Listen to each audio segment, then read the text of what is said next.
Good morning, good afternoon yata, alas 12 na. So yung mga ka-raker, nandito tayo ngayon sa may Ordaneta. Malapit tayo sa may junction. Pupunta tayo sa Santo Tomas para magpagawa ng sticker. So first of all, gusto ko magpasalamat sa sponsor ng sticker natin.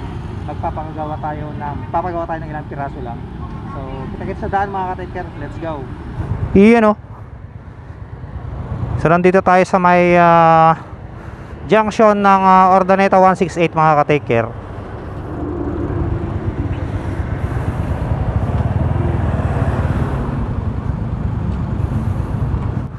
Go go Power Ranger.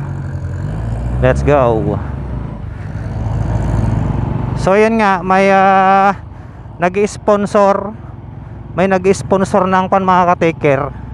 May nag-sponsor ng sticker natin. Thank you sa nag-sponsor sa akin. At magpapagawa tayo ngayon, and siguro pipick upin natin sa Saturday. Binabaybay natin ngayon ang Ordaneta City.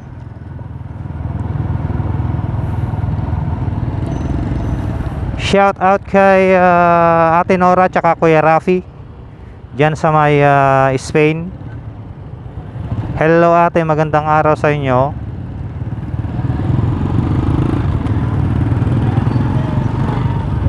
Traffic mga ka-take care, boom.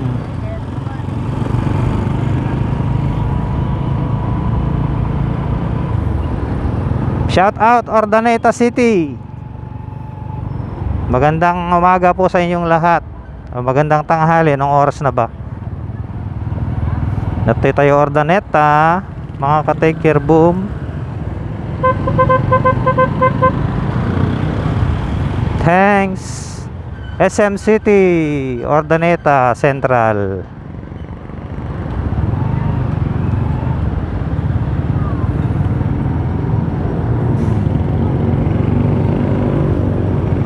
Mahirap sumingit-singit rito mga ka-take care.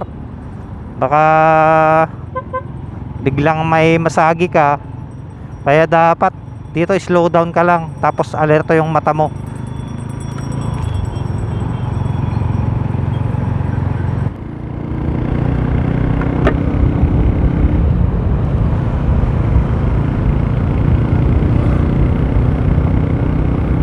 Gamit pala natin si Russo mga ka-take care.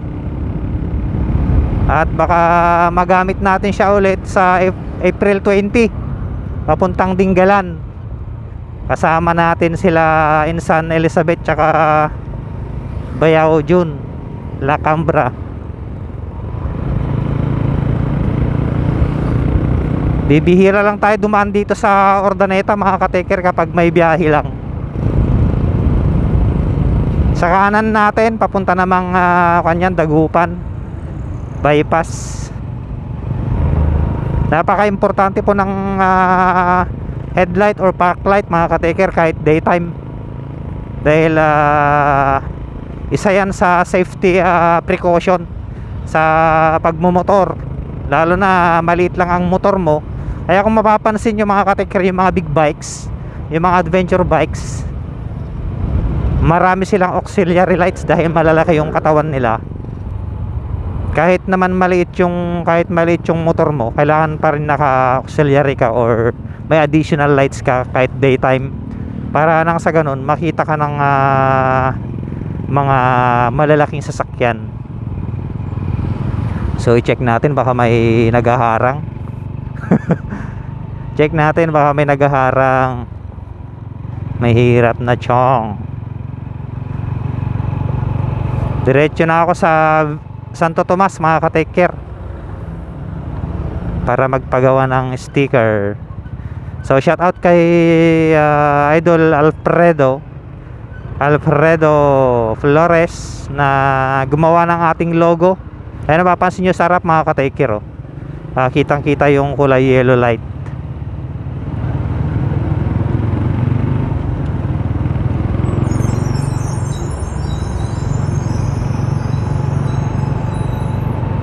Oho, tumatabi si kuya sa truck. Kado yan.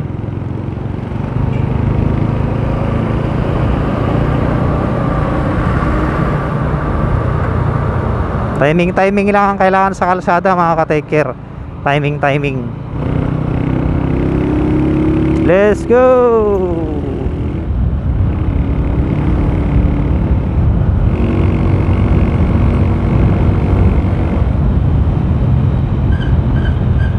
Ito ang ipapaayos natin mga ka-taker, yung tumutunog. Ayun o. Tapos palalagyan natin ng speed meter itong si Russo dahil nasira yung kanyang speed meter, para makita natin yung speed natin pag biyahe natin ng Dinggalan. Sana makasama na si Master Boom para happy together.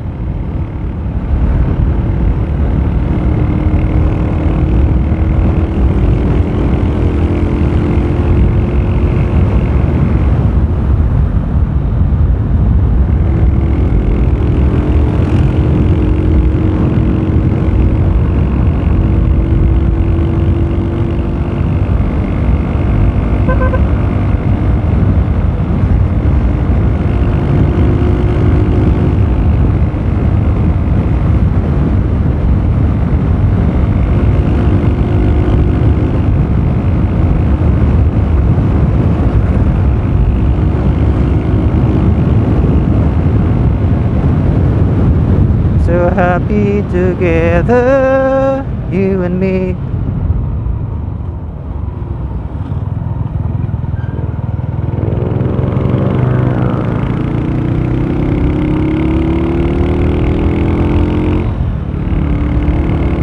Ardaneta, approaching na tayo ng Villasis mga ka-take care.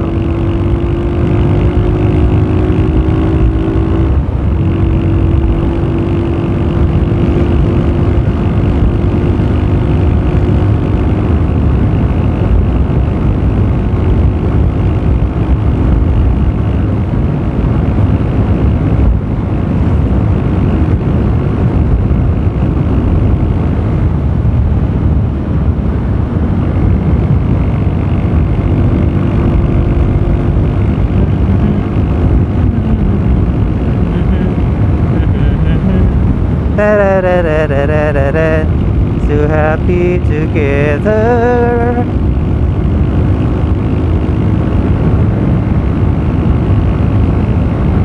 Buti na lang may malapit na motor shop kanina mga ka-take care. Napatid yung yung throttle cable natin.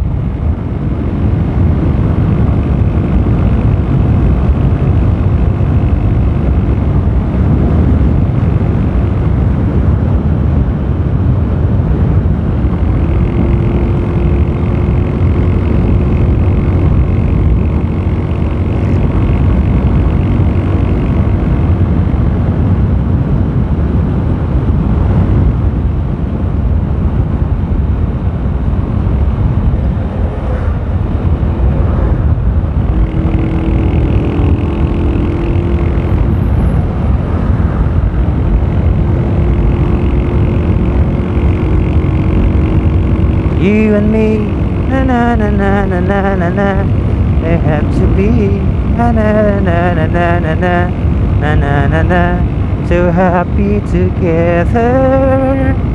Oh no na na na na na na na na na. For all my life, I was never decided about you. For all my life.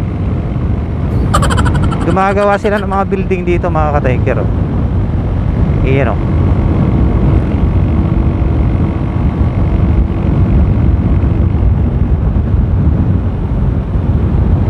Okay, mani popcorn. Villasis na tayo. Villasis na tayo mga ka-taker. Boom.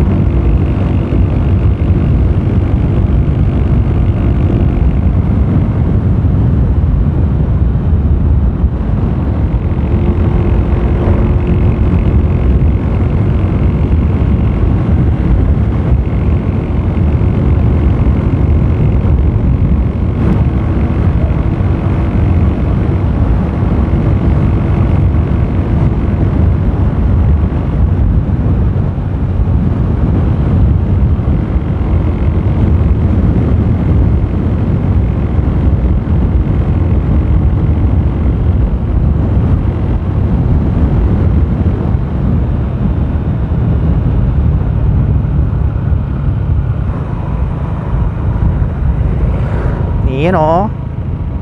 Villasis na tayo. Ilang minuto na lang mga ka-take care, nasa Santo Tomas na tayo. So pagkatapos natin sa Santo Tomas, diretso uwi na tayo mga ka-take care, boom, para makapagpahinga tayo ng konti, tapos deliver ulit.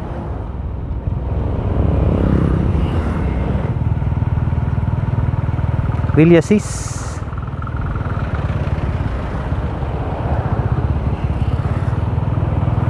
Villasis, Pangasinan. The vegetable bowl of Pangasinan. Bakit nga ba tinawag na vegetable bowl ang Villasis mga ka-take care? Dahil iba't ibang gulay ang iyong makikita, iba't ibang gulay ang kanilang produkto rito sa Villasis, Pangasinan.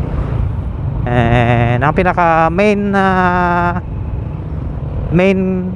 vegetable na product nila dito is yung talong, dahil nga meron silang talong festival na ginaganap every year ng January yata, o January.